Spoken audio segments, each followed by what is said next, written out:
Hello à tous, bonjour, bienvenue dans ce super podcast qui est Patio, donc vraiment un podcast de passionnés incroyable.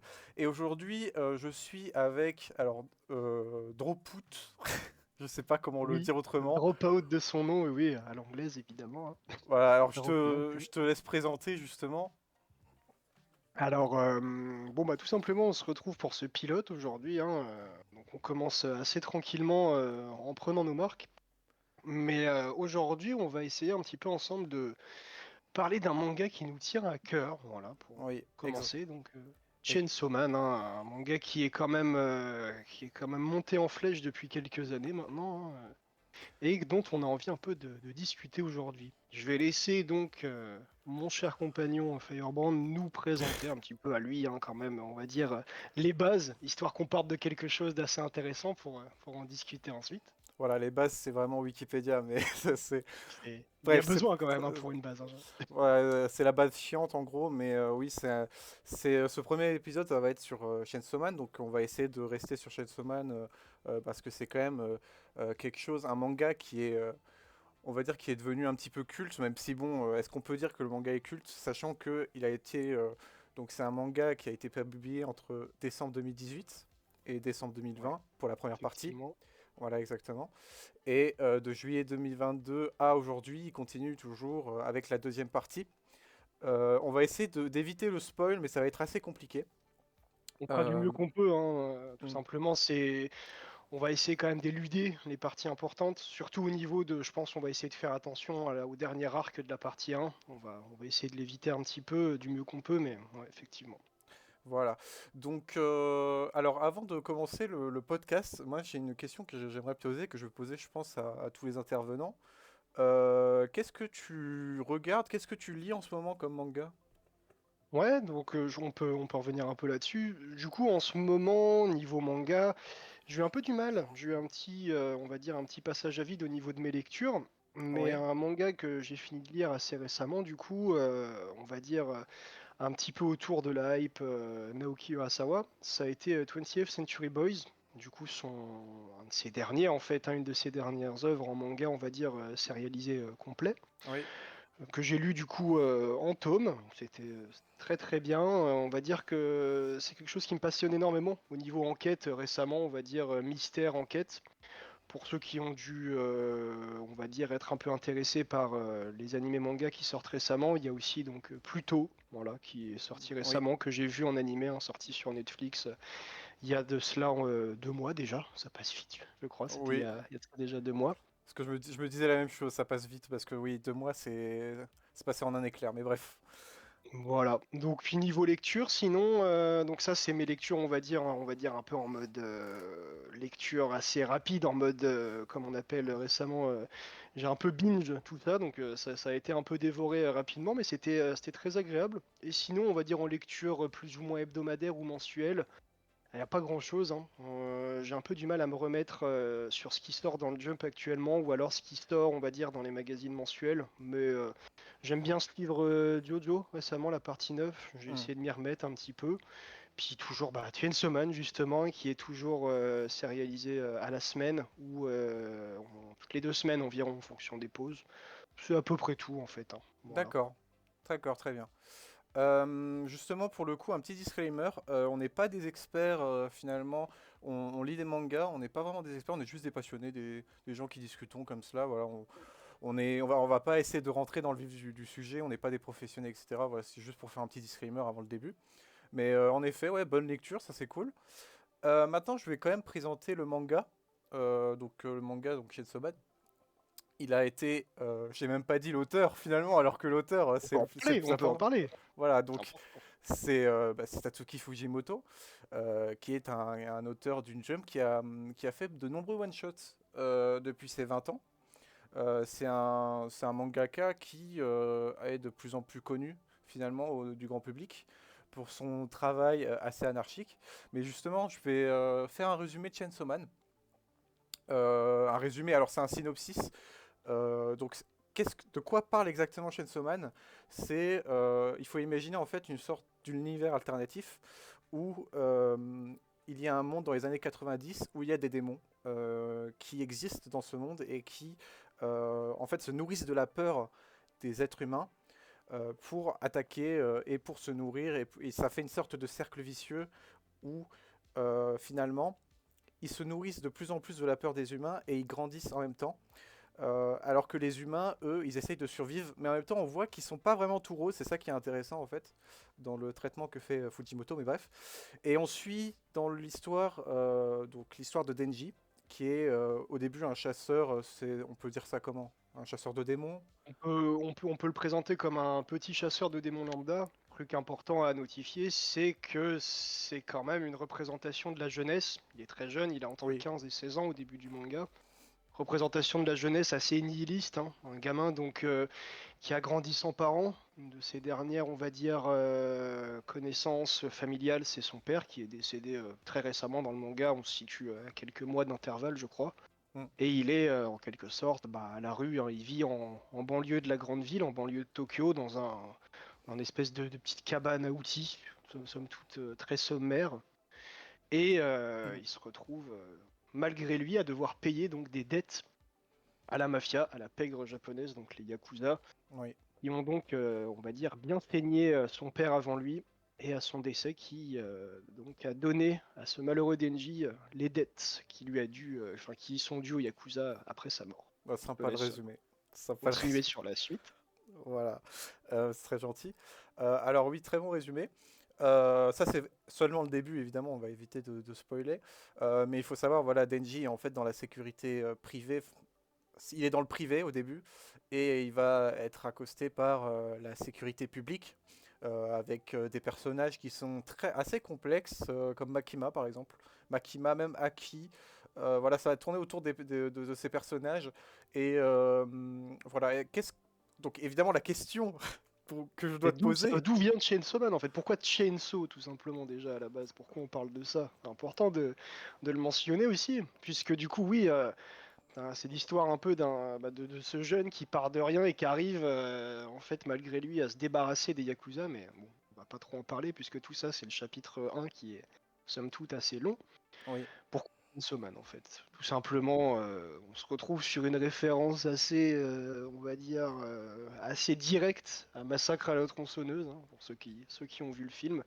Tout simplement puisque ce personnage Denji va se retrouver d'une certaine manière à fusionner. Alors c'est, on va dire, très très japonais, hein, à fusionner à la manière un peu une transformation type Kamen Rider, hein, avec un espèce d'animal, un chien tronçonneuse qu'on présente simplement comme un chien au début et mm, qui se trouve être au final en fait un démon. Donc le démon qui est l'équivalent de la peur des tronçonneuses chez l'être humain. Simplement, donc ce petit chien qui va se retrouver à fusionner avec notre héros. Voilà. voilà, exactement. Donc comme j'ai dit, en fait, Pochita, du coup, j'ai même pas cité son nom, pardon. oui, Pochita, le Pochita, effectivement. très important. C'est le chien tronçonneuse. Voilà. Alors effectivement, comme j'avais dit assez maladroitement au début, donc il y a les démons se nourrissent des peurs en fait des humains et en fait plus un démon, enfin plus une peur est partagée chez les humains, plus un démon est puissant.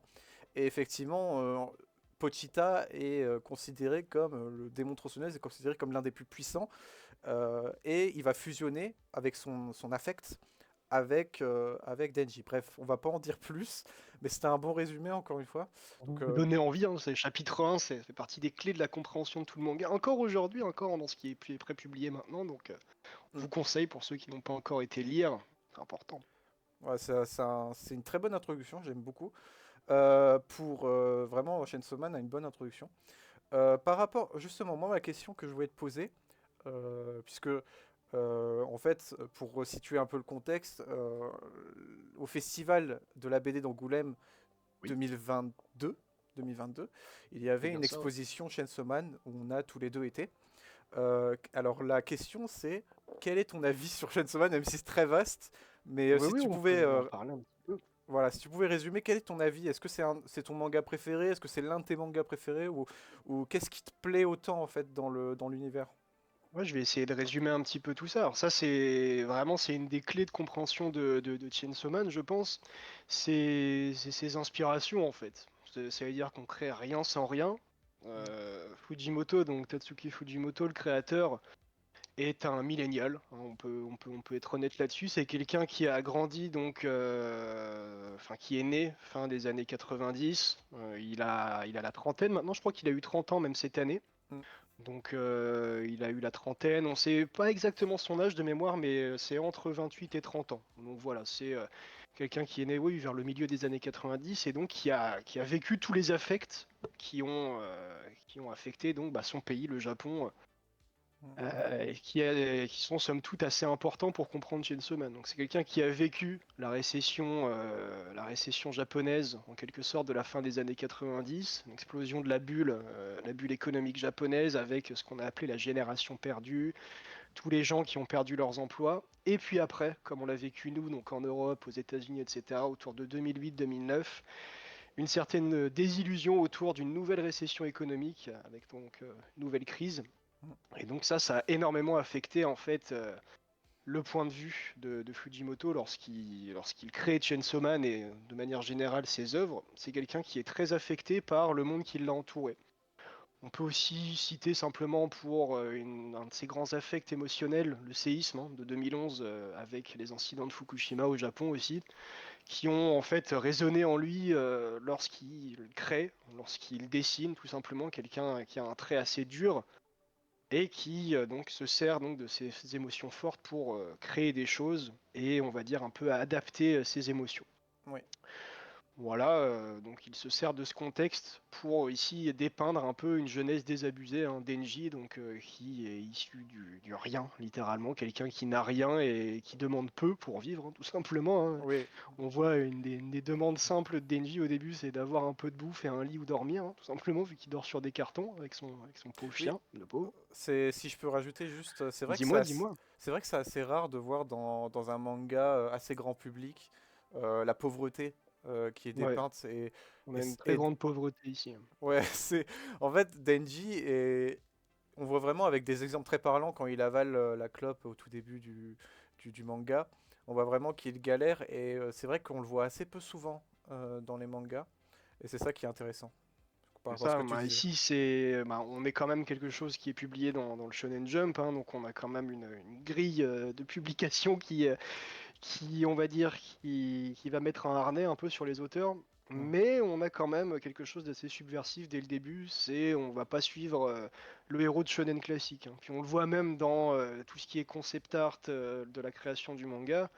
Fujimoto voulait quand même faire à la base un espèce d'anti-héros, hein. Ça a été, on va dire, un peu poussé sous le tapis par son Tanto, son éditeur, Son hein, donc, éditeur, oui. dont on parlera un petit peu après, quand même une des personnes clés dans le développement de Chainsaw Man. Mm. Mais c'est quelqu'un, oui, qui a quand même poussé un peu cette idée sous le tapis, comme j'ai dit, hein. Denji est quand même devenu un héros de shonen assez classique, avec on va dire, ses forces et ses faiblesses, très neketsu, très, on va dire, en phase avec ce qui se fait dans le jump, hein. Donc, Mm. faut pas non plus, on va dire, se voiler la face. Chainsaw Man, ça reste un shonen, hein. Faut pas non plus dire que vu qu'il dépeint la vérité de la pauvreté, etc., c'est très seinen, on se situe dans quelque chose pour les adultes. Non, ça reste quand même quelque chose qui est quand même vendu à la base pour, on va dire, un lectorat assez jeune, hein. Faut quand même l'admettre. Oui, Et voilà, hein, donc ça aussi c'est quelque chose donc il faut admettre, hein, la qualification du manga, mais aussi quelque chose qu'il faut ajouter. Donc pourquoi j'aime Chainsaw Man? Donc j'ai cité un peu le contexte culturel qui est quand même assez passionnant dans lequel l'auteur a grandi, et tout simplement je vais essayer de couper court un petit peu à ça, le contexte, mais aussi tout simplement parce que l'histoire essaie de raconter. C'est beaucoup inspiré de ce qu'on peut retrouver dans les films qui montrent les choses sans trop les exposer. On mm, retrouve très peu d'exposition dans Chainsaw Man dans le sens où on va éluder assez rapidement en fait le système de pouvoir très shonen de ce manga. Donc Makima nous l'explique, hein, dès le début, c'est autour du chapitre 2 et 3, que mm. chaque peur dispose donc d'un démon associé à son nom, et que plus la peur est grande, plus le démon est puissant. Voilà. Pas besoin de savoir grand chose d'autre, et de là on part sur quelque chose donc d'assez mystique en fait, hein, puisque toute peur n'est pas rationnelle. On peut se retrouver avec une peur des tronçonneuses qui est complètement irrationnelle et qui se retrouve être une des peurs les plus puissantes. Voilà, c'est quand même quelque chose qui est quand même quelque chose d'assez marrant, je trouve. Oui, Voilà, et ouais. puis là-dessus, on enchaîne sur des peurs différentes, comme la peur du sang, qui va nous donner un des personnages les plus goofy et les plus marrants du manga, avec Power notamment.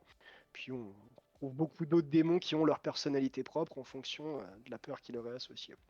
D'accord. Voilà, on pourra revenir là-dessus, mais voilà ce que j'aime énormément en fait, c'est le mysticisme autour de ces peurs et l'aspect social qu'on peut retrouver, que j'ai cité un peu avant aussi, sur une très forte critique de l'urbanisme aussi. On retrouve énormément de background on va dire, qui se revendique très, on va dire, autour d'une esthétique urbaniste, Hmm.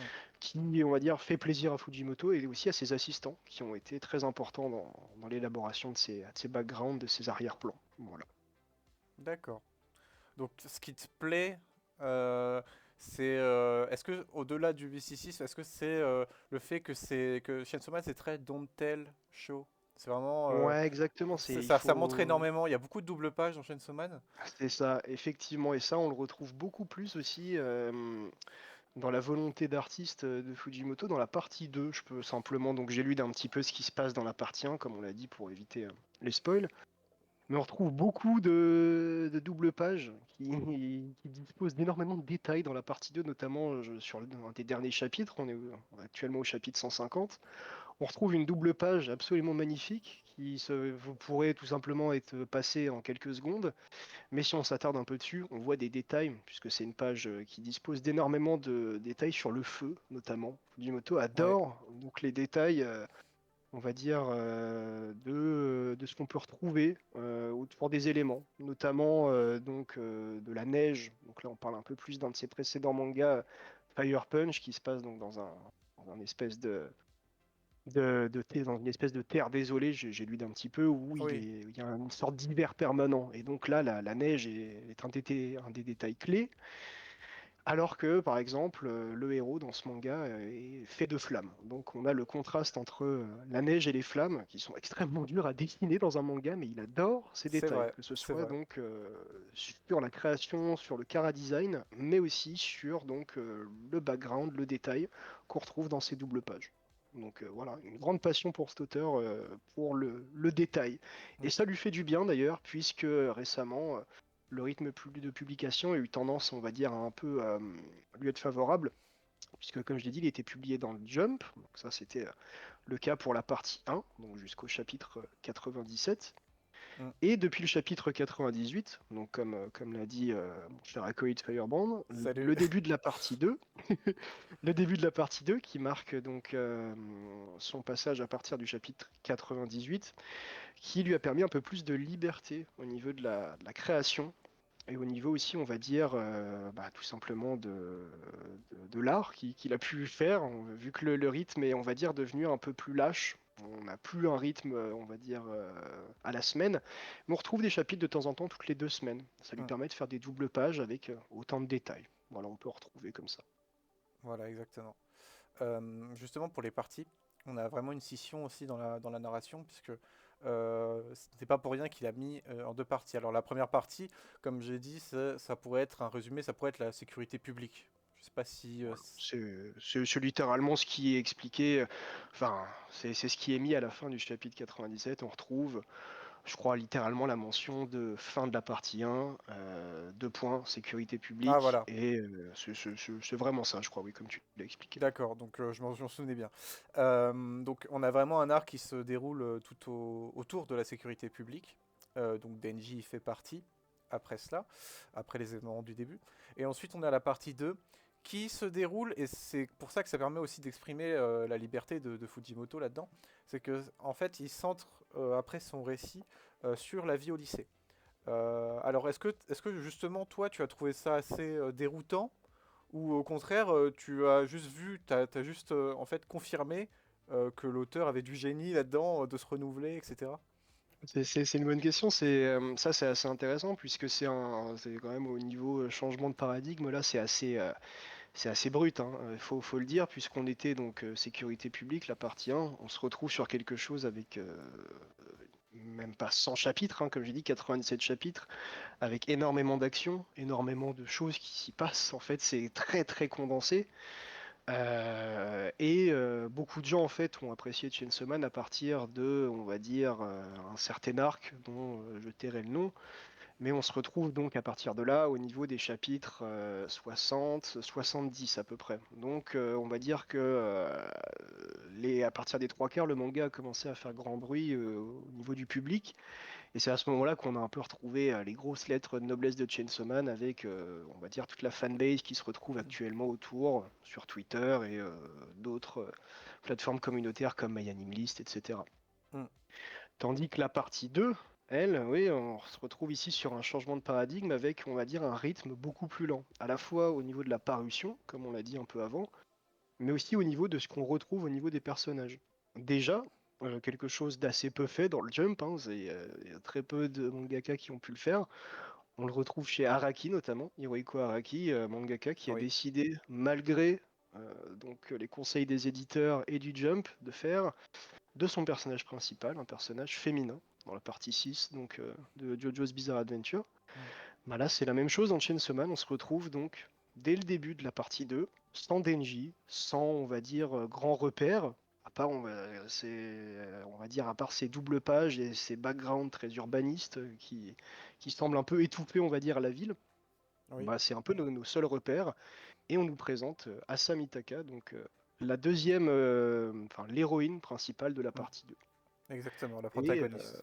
exactement, notre protagoniste de la partie 2. Et c'est là qu'on a un gros changement qui a fait, on va dire, qu'il y a eu une espèce de scission au niveau des fans, des gens qui ont adoré Chainsaw Man, puisque les gens s'attendaient, on va dire, à un retour en grande pompe d'un manga plein d'action et, on va dire, de retournement de situation très rapide, avec beaucoup de montrées sans élaborer, comme je l'ai dit un peu avant. Et Mm. là, on se retrouve avec énormément d'expositions, avec beaucoup de personnages qui ont, on va dire, des pensées très conflictuelles autour d'une vie au lycée, donc de la vie de cette fille, Asa, donc, qui vit sa vie au lycée, tout simplement, qui a donc ses petits problèmes, comme, on va dire, les choses qu'elle aime bien faire, voilà. Donc, tout simplement, le premier chapitre introduit très très bien et fait un parallèle, donc, avec Denji qui donc fusionne avec, à la manière, comme j'ai dit, un peu de Kamen Rider, ou quand il se transforme en Chainsaw Man Mhm. avec ce chien tronçonneuse. Et bien Asa, quant à elle, va se retrouver elle aussi,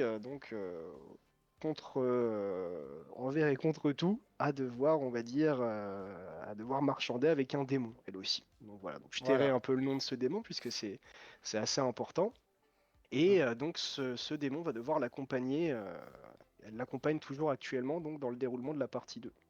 Mm. Et donc c'est un peu cette dualité qu'on retrouve entre les deux personnages. Ce démon qui porte le nom de Yoru du coup, la nuit en japonais. Asa en japonais le matin, donc on retrouve une opposition assez simple entre le matin et la nuit. Donc voilà, on va dire avec cette espèce de personnalité double qui en fait nous représente, hein, en tant que personne, hein, tout simplement ça la représente elle-même en tant qu'elle-même, en tant En que tant qu'in- Asamitaka, en tant que en ce tant qu'elle peut qu'individu. représenter exactement en tant qu'individu, ce qu'elle peut représenter de bon comme de mauvais. Voilà, tout simplement. Donc pour parler un petit peu du changement de paradigme de cette partie 2, Mm. qui a créé une énorme scission au niveau de la fanbase, au niveau des gens qui lisaient Chainsaw Man, puisque le rythme est devenu beaucoup plus lent et avec un peu plus d'exposition et d'appréciation pour ces personnages, on va dire, qui sont un peu plus utilisés. Fujimoto avait tendance dans la partie 1 à les utiliser en tant qu'on va dire que choses qui servent à avancer, à faire avancer, on va dire, l'histoire, au détriment, on va dire, de leur développement. Ce qui a, on va dire, fait couler pas mal d'encre aussi sur Internet, Mm. puisque dans Chainsaw Man, on dispose d'énormément de décès. Voilà, tout simplement, c'est le cas de le dire. Voilà, on va pas dire qui, évidemment, Voilà. mais en tout cas, oui, c'est vrai. Il y a eu une sorte de scission. Alors, c'est un peu dommage de comparer, mais c'est vrai que justement, par rapport à l'image qu'on se fait d'une œuvre, quand on lit quelque chose, je pense à Vinland Saga, quand on s'habitue à quelque chose qui est purement shonen, et quand en fait l'auteur nous prend à revers et au final crée quelque chose qui n'a rien à voir avec la base, je n'en dirai pas plus en plus sur Vinland Saga, c'est assez perturbant. Mais c'est quelque chose que Fujimoto assume complètement. et il continue donc dans cette lancée dans la partie 2.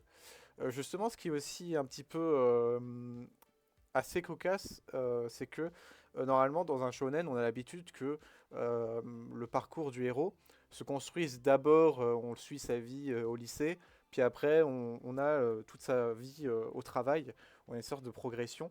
Par exemple, My Hero Academia, c'est d'abord il est au lycée, et ensuite en fait il se prépare à l'âge adulte. Alors que là, on a vraiment une inversion âge adulte, donc c'est-à-dire la sécurité publique, et il revient au lycée pour mener une vie plus normale. Donc en tout cas, par rapport à Chainsaw Man, donc tu avais mentionné l'éditeur. Je sais aussi que il avait aussi une belle team d'assistants qui vont C'est travailler ça, avec lui. effectivement. Est-ce que tu peux m'en dire plus justement sur donc le rôle de l'éditeur et des assistants en général? Oui, on peut en parler un petit peu. Je vais essayer de faire assez simple. J'ai parlé énormément donc de tout à l'heure d'arrière-plan, de background du coup, surtout centré autour de l'urbanisme, mais aussi du coup autour des éléments, comme j'ai pu parler un des derniers chapitres qui est sorti. À l'heure où est record ce podcast, on est en décembre. En fait d'ailleurs, on l'a omis, on fête d'ailleurs depuis quelques jours les 5 ans de la sérialisation C'est de vrai, Chainsaw Man du coup. c'est un bon anniv du coup, voilà. Voilà, un bon anniversaire de Chainsaw Man pour ces podcasts. Et Mm. je voulais y venir puisque donc on va d'abord parler un peu des assistants de Fujimoto, comme Yukinobu Tatsu par exemple, Mm. auteur donc qui est en train actuellement de sérialiser Dan Dadan du coup. Et Qui va avoir son adaptation en animé. exactement. Ouais, très très très très hype hein, pour cette adaptation d'ailleurs. Oui, De mémoire, c'est Science Salu, donc oui, le studio de Masaki Yuasa qui va s'en occuper. Enfin, le studio qui est en partie dont s'occupe surtout Masaki Yuasa et qui est aussi à qui ont. moitié coréen de mémoire. Si je me souviens bien, Ah oui, donc beaucoup d'animateurs coréens donc tu. s'occupent de ce studio. Pour les gens qui veulent à peu près donc des références, on a chez Science Salu récemment un des animés qui a énormément fait du bruit, c'est Eizouken. Donc Oui. voilà, ça, c'est pour vous donner une petite idée. Et on a Et, aussi donc oui, Devilman, ah, Devilman Devilman, Crybaby. Voilà. exactement, Devilman Crybaby. Et je voulais mentionner aussi, peut-être que ça parlera à plus de gens, puisque c'est sorti sur Netflix, c'est aussi Scott Pilgrim, Effectivement, Takes par Off, Science Salu. Ouais. Mhm. qui est signé Silence Saru, même s'il il y a des. Comment dire, il y a la VO qui est anglaise pour le coup. Voilà. Je te laisse continuer, vas-y. Ouais, ouais, bien sûr. Donc voilà, petite parenthèse du coup sur le studio de Dan Dadan et j'y venais puisque du coup son auteur Yukinobu Tatsu a fait donc ses armes auprès de Fujimoto à l'époque donc de la sérialisation de Fire Punch. La sérialisation de Fire Punch qui a commencé de mémoire en 2015 ou 2016. Il faut que j'aille Alors voir ça assez je rapidement. vais vérifier l'information, vas-y, continue. Oui, oui, ouais, donc dans le Shonen Jump Plus depuis 2016. J'avais bien Voilà. raison, c'est ça, ouais. Shonen Jump Plus, dont on parlera un peu après aussi, c'est ce qui a donc permis à Fujimoto de grandir et de se retrouver actuellement, puisqu'il y est passé, il y est parti, puis il y est revenu après. Donc Hmm. on en parlera.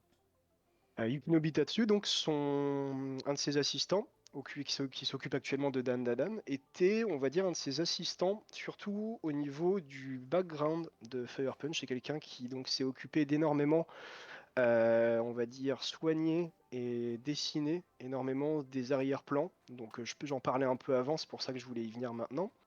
Je parlais donc de la neige, je parlais du feu, je parlais Hmm. des éléments. Donc c'est lui donc qui a donné, on va dire, un peu cette âme qui tourne autour du grandiose au niveau des backgrounds, des arrière-plans de Fire Punch. Oui. Et on retrouve un peu son influence aussi au niveau de Chainsaw Man, hein. Par exemple, je parle ici d'un des premiers chapitres où on nous présente un des plus puissants antagonistes, le démon flingue chez nous en France, le démon des armes, du coup, Hmm. dans les premières traductions, si je ne m'abuse, qui est présenté donc sous une forme très destructrice, hein, quelque chose qui pourrait raser un pays tellement il est puissant. Et on a un des backgrounds avec un des personnages principaux, Makima, qui parle, et on peut voir donc son récit, donc un arrière-plan urbaniste encore rempli de maisons rasées complètement, ce qui rappelle un petit peu, on va dire, l'univers dystopique qui était déjà Oui. présent dans Fire Punch. Voilà. Voilà. exactement. Et pour l'éditeur alors, donc Ouais. tu avais mentionné donc au début qu'il était très présent donc pour Chainsaw Man, qui était très important. Pourquoi l'éditeur finalement? Alors donc je vais juste recontextualiser. Qu'est-ce que c'est un éditeur au Japon? L'éditeur en fait c'est plus compliqué que celui qui publie le livre. C'est celui au Japon qui suit en fait l'auteur de A à Z. Donc c'est lui qui reçoit les planches, c'est lui qui reçoit les storyboards, qui en parle en fait avec l'auteur, qui lui dit si c'est bon, qui fait aussi, qui lui dit aussi s'il doit faire un one shot, s'il doit faire une série. Donc un one shot c'est un tome, enfin c'est plus une histoire en une série de pages, en un nombre de pages limité, alors que donc une série c'est plusieurs tomes d'affilée. Et en tout cas, donc l'éditeur, il commissionne à l'auteur et aux assistants de travailler sur le manga, puisqu'il faut sortir en général, donc pour le Shonen Jump, 19 planches par semaine, ce qui peut être Ce qui est assez... beaucoup, Ce qui est, c'est ce quand qui même est un ouais, rythme, c'est quand même un rythme de fou, faut le dire. c'est costaud, ouais. Et justement, donc l'éditeur, pourquoi il est aussi important de Chainsaw Man, je veux dire. Ouais, l'éditeur, donc on en parlait un petit peu avant, donc Shihei Lin de son nom, il est donc une des personnes clés pour, on va dire, le développement de la carrière de Tatsuki Fujimoto, mais aussi, donc on en parlait de Yukinobu Tatsu, c'est, on va dire, un peu le golden boy du Jump et du Jump Plus, hein. Donc c'est quelqu'un qui a permis de faire découvrir, donc qui a permis d'avancer, qui a permis de faire progresser des œuvres comme, je vais en citer quelques-unes, Chainsaw Man, Spy Family, Mm. Dan Dadan et bien d'autres, hein. C'est quelqu'un qui donc a énormément d'importance pour tous les auteurs du Jump actuel, tant il a à dire et tant il a pu aider les auteurs. On va plus se concentrer sur la relation qu'il a eue avec Fujimoto. C'est quelqu'un donc qui, après ses premiers one-shots, après ses premiers concours, puisqu'il a fait ses armes sur des concours qu'on a souvent pu trouver dans les années 2010, vu que c'est là qu'il s'est fait ses lettres de noblesse autour de ses 20 ans, Fujimoto. Et Mm. donc après ces one-shots, Shielin donc a proposé à Fujimoto, cette espèce de gars qu'il avait vu comme un diamant brut, de travailler sur une sérialisation au niveau du Shonen Jump Plus. Mm. On en parlait un peu avant, Fire Punch, donc publié dans le Shonen Jump Plus, la première grande œuvre de Fujimoto, sa première sérialisation, a commencé donc en 2016 sous l'égide donc de cet homme-là, Shielin, qui a permis à Fujimoto donc de développer son œuvre en le conseillant, mais aussi du coup en l'aidant au niveau, on va dire, un peu plus personnel, puisque c'est quelqu'un qui, le Tanto au Japon, l'éditeur, a une relation, on va dire, plus particulière que nos éditeurs à Oui. l'occidental, de telle manière à ce qu'ils vont pas non plus s'immiscer dans la vie de l'auteur, non, loin de là, Mm. mais ils vont plus essayer de cerner, on va dire, ce que la personne, le mangaka, mais aussi donc le groupe d'assistants, veut avoir comme vision au niveau de l'art, mais aussi au niveau de ce que le manga veut raconter. Et donc, jeune comme il est, Shielin, je crois qu'il est légèrement plus âgé que Fujimoto, il doit être dans sa trentaine, je Ils crois. sont de la même génération. Ils sont de la même génération, donc c'est des gens qui se sont bien entendus au niveau personnel, hein. On pourrait même ressortir, de mémoire, j'ai un vieux tweet qui date, enfin je crois peut-être d'il y a de ça un nouvel an 2019 ou 2020 de mémoire, où on les voit partager un verre, je sais plus si c'est Fujimoto qui... on pourra parler du Twitter de Fujimoto, ça aussi c'est assez marrant. Sur le Twitter de Shielin, je crois, de mémoire, donc, qui est posté avec Fujimoto. Donc, on voit simplement leurs mains trinquées avec une coupe de champagne, hein. Donc, c'est des gens qui sont quand même assez proches Oui. et qui, on va dire, ont besoin de ressentir un peu le contexte émotionnel, le contexte, on va dire, même parfois familial de l'auteur avec qui ils sont. Mm. Et c'est des gens donc, qui permettent aux auteurs un peu plus de liberté parfois en fonction de leur bon vouloir. Par exemple, Shielin a permis dans les one-shots assez récemment de Fujimoto, puisqu'il a aidé donc à publier des one-shots qu'il a effectués entre ses 18 et 26 ans. Il a permis donc d'écrire des petites préfaces ou postfaces de mémoire où il explique de manière assez casuelle, Fujimoto, des moments de sa vie, on va dire, un peu clés, enfin qui lui semblent clés pour lui tout du moins, tel qu'on peut retrouver donc dans la deuxième partie des one-shots, donc le deuxième tome, 21-26 de mémoire, ou 2026, où il explique de manière assez casuelle Fujimoto qu'il a dû dévorer un de ses poissons de compagnie, Ah oui, oui. puisqu'il se sentait alors, puisqu'il se sentait donc on va dire assez triste qu'il soit décédé, et avec une certaine impulsion un peu primale, et il n'a pas voulu l'enterrer, il a préféré le dévorer. Voilà. Et il a eu une grosse indigestion de surcroît, ce qui, on va dire, ressemble bien donc à la vision qu'il a du manga et de la vie en général. Donc quelque chose d'assez chaotique, anarchique, comme on l'a dit au début. Voilà, tout simplement. Oui, oui, non mais complètement.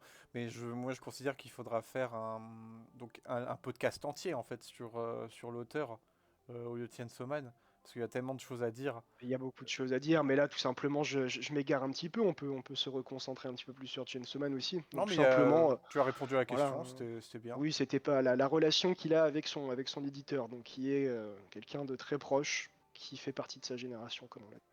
Oui, effectivement. Donc le temps file vite.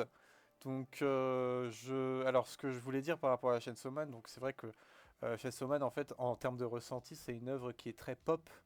Il y a beaucoup de références. D'ailleurs, à chaque commentaire de l'auteur, on a finalement un livre, un film ou que sais-je que conseille Fujimoto. Il a Grand des, fan de film, effectivement. surtout des films, hein. Il regarde beaucoup de films après son travail. Alors, on l'a dit, Massacre à la tronçonneuse. Après, ça peut passer par toutes sortes de références. Justement, transition. La dernière question, ou l'une des dernières, on verra si Bien sûr. quid de de l'adaptation en animé, donc qui est sortie aussi l'année dernière, donc ça fait déjà un an. Qu'est-ce que tu en as pensé de Alors, l'adaptation? l'adaptation en animé qui a quand même fait grand bruit, qui a aussi beaucoup divisé Mm. les gens lorsqu'elle est sortie. Cette adaptation, du coup, qui a été donc développée par le studio MAPPA, on va dire en pleine crise de l'animation japonaise. Il y a beaucoup de soucis actuellement en raison donc, du monopole que tient MAPPA sur toute cette industrie actuellement, tant il s'occupe de beaucoup de projets. Et Chainsaw Man est sorti donc en plein dans cette crise. Mm. Pour info, MAPPA emploie énormément donc de freelancers, notamment des Français, hein, Cocorico, la France, hein, Ah, voilà. On a comme énormément Benjamin de Faure. Français, voilà, comme Benjamin Faure, Dorian Coulon, notamment, Dorian Oui, Coulon, je crois que c'est ça, qui se sont donc occupés de l'adaptation de Key Animation, comme on dit, donc, de Chainsaw Man. mm, Voilà, donc ils ont dirigé des cuts d'animation chacun.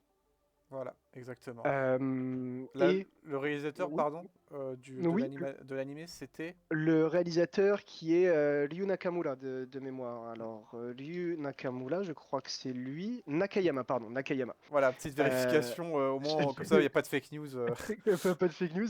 Ryu Nakayama qui, alors, qui a été donc un peu sur la sellette pour cette adaptation. Je vais expliquer pourquoi, oui, on fait bien d'en parler, puisqu'on a un certain parti pris hein, sur cette adaptation. On retrouve donc en premier lieu quelque chose de très réaliste et de très épuré.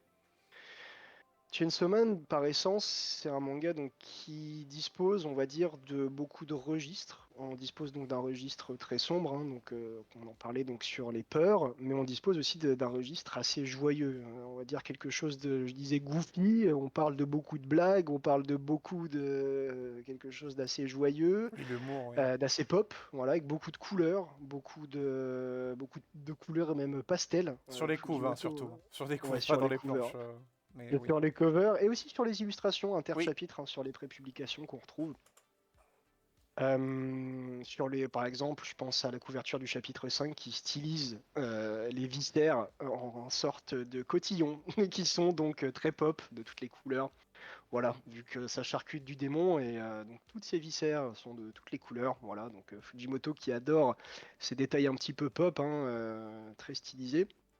Et pour revenir sur cette animation, là, sur cette adaptation en animation, eh bien, on a un parti pris un peu plus épuré. C'est-à-dire qu'on a beaucoup moins cette patte artistique très pop, et ça a fait grand bruit donc auprès des fans.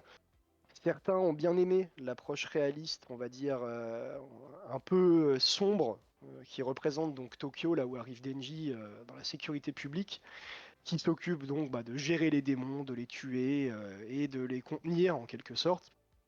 Donc on se retrouve dans quelque chose de très, l'adjectif anglais ce serait très gritty, très, on va dire très sombre, très un peu dark même à la limite, trop sombre pour certaines personnes. Et donc tout simplement, ça a fait un peu plus de bruit que prévu. C'est-à-dire qu'il y a eu beaucoup de gens qui ont énormément aimé, beaucoup de gens qui ont détesté, hein, puisque ça a été quand même quelque chose de très différent. Et toi? Pour ma part, oui, voilà, oui. Et moi, qu'est-ce que Et j'en pense? toi, Qu'est-ce qu'on en pense? Qu'est-ce qu'on en pense, nous, finalement? là-dedans? On peut en parler, nous, hein, je parle des gens, je parle de la communauté, mais qu'est-ce qu'on pense, nous? Ah, moi, je trouve que c'est quand même quelque chose qui change. Donc, moi, quelque chose qui change, ça me fait plaisir. J'aime bien les visions d'auteur qu'on peut avoir de Chainsaw Man. On se concentre énormément donc, dans cette adaptation sur le mouvement. On voit beaucoup donc, de storyboards qui aiment à se concentrer donc, sur le mouvement des vêtements, sur le mouvement des différents mouvements, enfin, des différentes techniques d'arts martiaux qu'on peut retrouver, hein. C'est quelque chose d'un peu en freestyle. Oui. Mais oui, on ressent vraiment une puissance dans les impacts. Par exemple, quand Denji se transforme en Chainsaw Man dans les premiers épisodes, quand il bouge ces tronçonneuses qu'il a sur les bras autour des ennemis qu'il peut avoir, on sent que ces tronçonneuses sont lourdes, qu'elles ont un impact quand elles tombent donc sur les démons et sur ses ennemis. Quelque chose qui manque un peu dans le manga, vu qu'on a quand même une très grosse notion du mouvement. Oui. Fujimoto arrive très bien à les rendre, mais l'impact est extrêmement différent. On ressent quand même quelque chose dans l'animé qui fait extrêmement plaisir. C'est assez jouissif de ressentir donc cet impact très fort, donc dans un style assez épuré, comme je l'ai dit. Moi, c'est quelque chose que j'ai énormément apprécié. Il y a énormément d'autres choses qui m'ont fait plaisir aussi. Mais on retrouve évidemment donc un certain manque de cette identité pop un peu goofy qu'on retrouve donc à travers l'humour de Chainsaw Man qui manque un petit peu dans l'animé. Et donc voilà, on va dire l'animation qui se retrouve malheureusement aussi un peu en dents de scie de temps en temps. On a des épisodes qui sont absolument magnifiques, qui sont dirigés de main de maître par des animateurs freelance comme japonais. Et on a des épisodes un petit peu moins bons qui sont eux, on voit donc avec quelques petits soucis de production, mais ça c'est à imputer un petit peu à Mappa qui malheureusement se retrouve un peu sur la sellette, hein, malheureusement là actuellement c'est un peu de leur faute aussi, hein. C'est eux qui voulaient ce monopole, ils se retrouvent actuellement un petit peu à galérer donc avec tous ces freelancers et ces animateurs in-house donc japonais. Voilà. Mm. Donc un peu de pour, un peu de contre. Je sais pas ce que tu en as pensé toi de l'adaptation. Moi, j'ai. Tu as essayé d'être nuancé. Moi, en fait, j'ai adoré cette adaptation. Parce que au final, enfin, Chainsaw Man, ce n'est pas. Alors, on a présenté, on a dit que c'était goofy, c'est vrai, on a dit que c'était beaucoup d'humour, mais c'est quand même des thèmes très sérieux, Chainsaw Man. Et je suis d'accord avec toi sur le fait que donc la production aurait pu être plus étalée, mais en fait, quand je vois la réalisation au final, je me dis c'était incroyable. C'est Normalement, quelque chose, hein, ouais. normalement, en fait, on a qu'un seul ending pour toute la saison. Et là, on s'est retrouvé avec, pour chaque épisode, un ending. C'est absolument hallucinant. Et surtout, mais l'opening, qui contient... En fait, cet opening, c'est une lettre d'amour à Fujimoto. Genre, il n'y a pas de... Je... On peut, on peut critiquer, évidemment, il y a eu des choix qui ont été peut-être un petit peu discutables.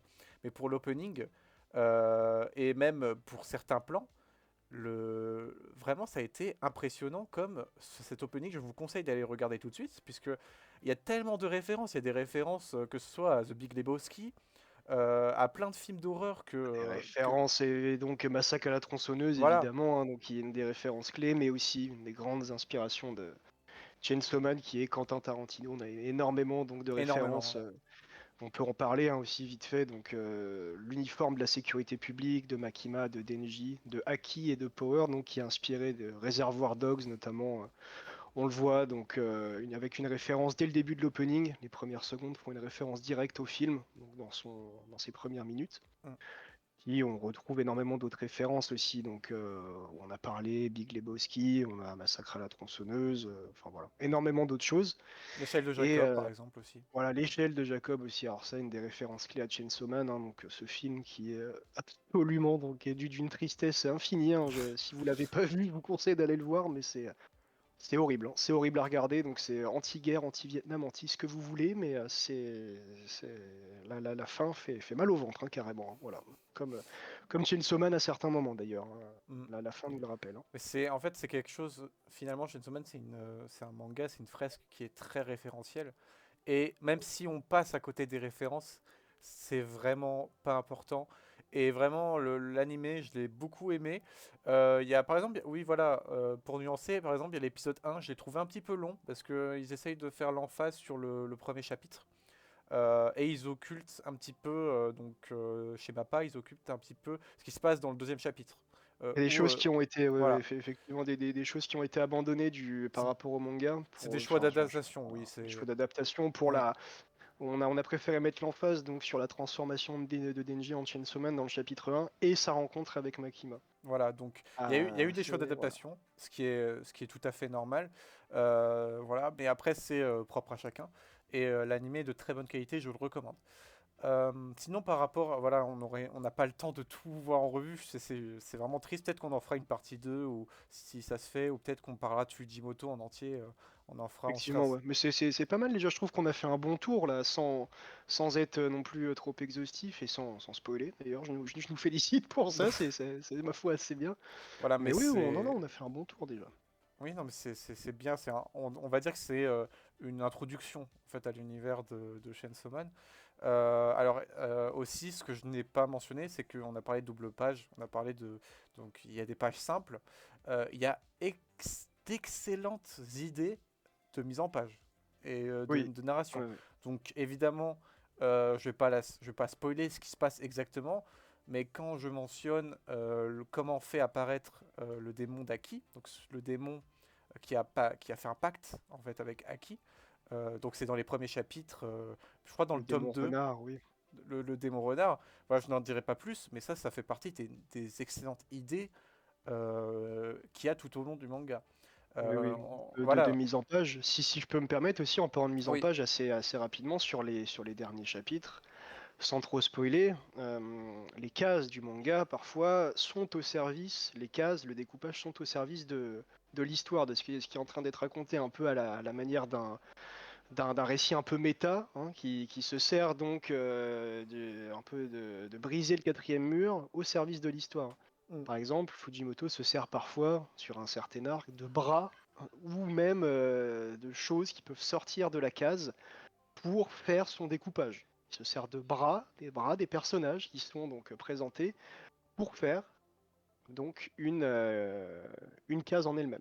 voilà. Donc on va pas tout dire, mais ça c'est vraiment une des excellentes idées. Et vraiment, je vous le conseille, surtout que ça reste un shonen. Je vais pas dire que voilà, ça reste quelque chose qui est très divertissant et surtout que euh, Il est fun Fuji- à lire, hein, c'est fun à lire, hein, c'est très Chainsaw Man, hein, fun faut à le lire, dire, hein. oui. Exactement.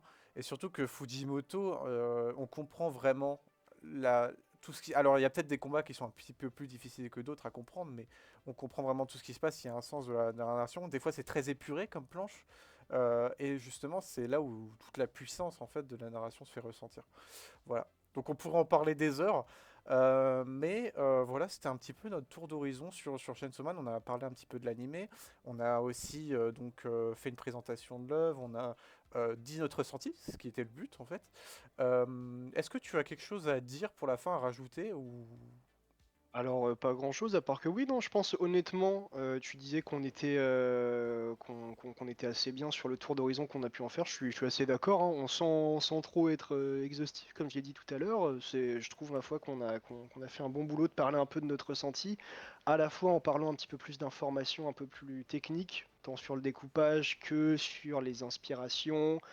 Je pourrais ajouter aussi une des plus grandes inspirations quand même, j'ai parlé de Devilman Crybaby tout à Voilà. l'heure. C'est une chose que je conseillerais de regarder qui va quand même de pair avec Chainsaw Man, hein. C'est quand même une des inspirations au niveau du caractère design des démons, au niveau du caractère design des transformations. Je parlais de Kamen Rider aussi, qui est une des grosses inspirations.